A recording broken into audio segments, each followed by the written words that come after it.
Hello friends, welcome back to the my new video guys and my YouTube channel guys. Today friend we are going to talk about guys how can we off mobile hotspot in our Infinix phone device. Friends, you want to off guys your phone mobile hotspot settings. So friend, how can you off it today friends? I will show you. I will tell you in this video.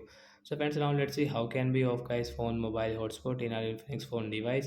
So friends, now let's see how can we off it today friends. I will show you. I will tell you guys. So first of all guys, open your phone setting guys. After on phone setting, I scroll it friends. You can see this tab setting friends. Click on guys your hotspot setting guys. Tap here guys. You can see Wi-Fi hotspot guys. Tap here guys. And friends, we will off guys our hotspot from here. Friends, you want to off your mobile hotspot guys. You don't want to use. You can off from here.